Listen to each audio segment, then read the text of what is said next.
Hello and welcome to No Stress Distress Inks video number 4.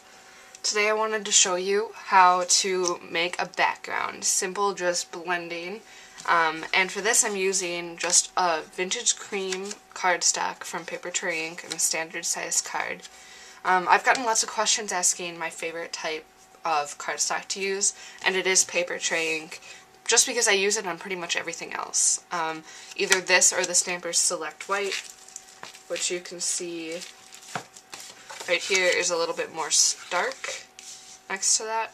So I usually go with the vintage cream.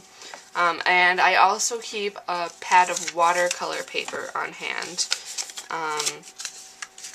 for water techniques because it tends to maintain the integrity of the colors a little bit better. And I just got that from my local art supply store. So before I get started with my inking techniques, I'm going around the back of this card with some post-it notes because it will get inky if you don't cover it up, which is fine if you're doing, just a front piece that you're going to adhere to the card, but I wanted to show you how to mask this off, so this is what I'm doing.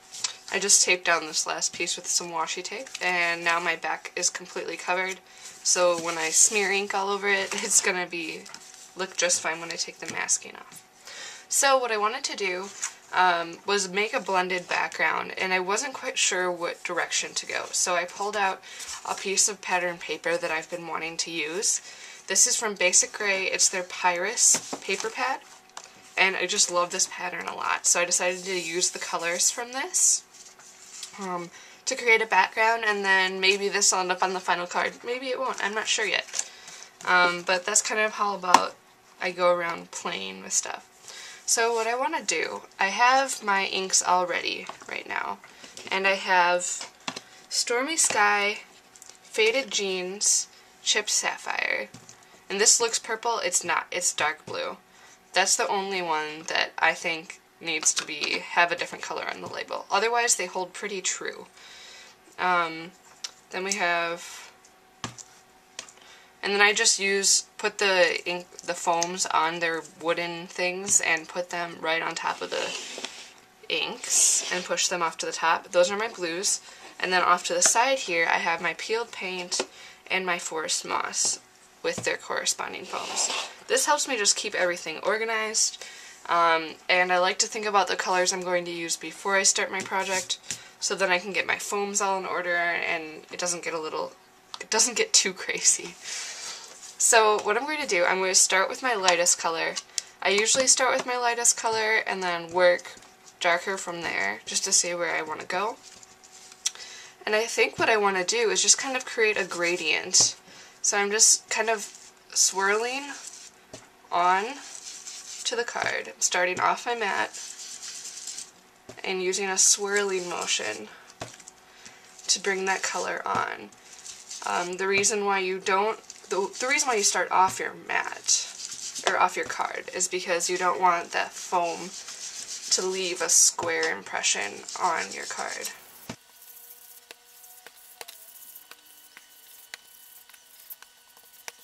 Okay, so I've added my Stormy Sky.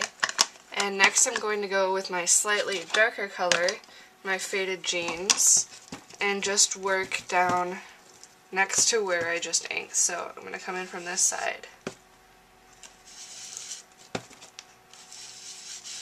Oh, you can see I got a little bit of mark there. That's okay. I mean, that happens because this is a really juicy pad. This is probably actually the first time I've used Faded Jeans. So it tends to leave marks easier when there's a lot of ink on there, which is fine. You just have to blend them out a little bit more. Takes a little bit more elbow grease. And if you do this right, your arm should hurt by the end of this. And it sounds ridiculous, but with the movement of your arm, you take a lot of pressure from your upper arm to get it kind of just right.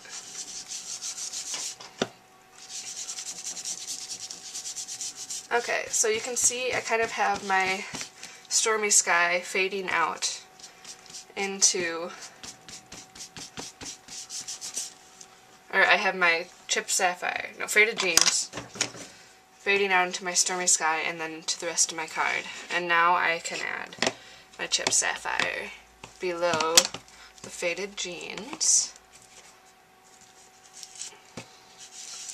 And you can see it is kind of a purpley blue, but it's definitely not purple. If you're looking for a purple, the best one to use is Dusty Concord, and then use some milled lavender with it. The milled lavender is very, very light. I just love those two colors together.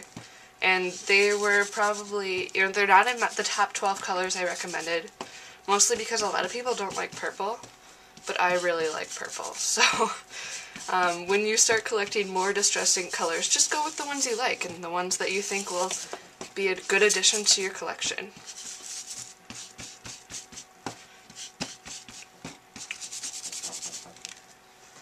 So I've added my Chip Sapphire. Then, this might completely ruin it, I don't know.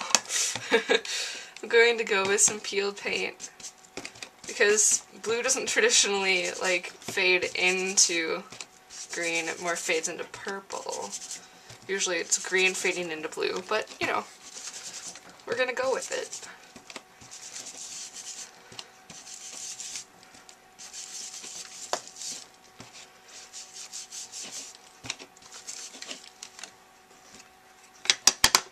And then I also have my Forest Moss, and this will be the bottom of my card.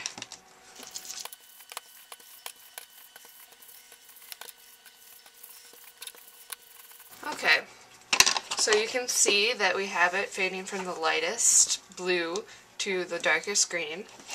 And now that we have kind of the basics of the coloring in, we can go in and fine tune it. So what I want to do is go back with the Stormy Sky and try to blend the entire card together. So really make it look like this may have been a printed gradient or something like that. So I'm kind of using this cross-swiping motion to kind of bring it all together.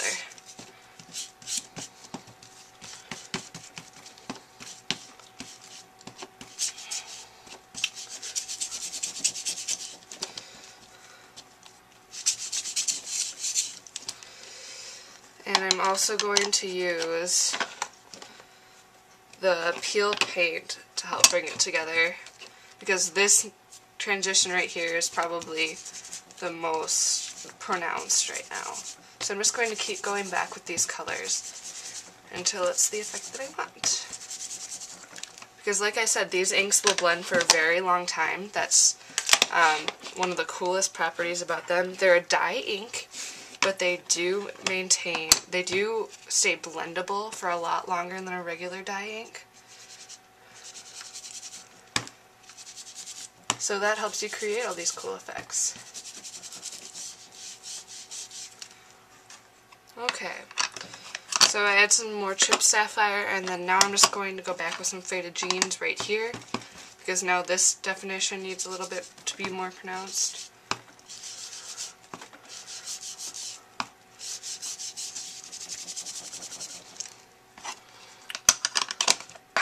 Okay, so I have my finished card, and you can see I do have some ink on the back here, but that's okay because it's all in the post-it note.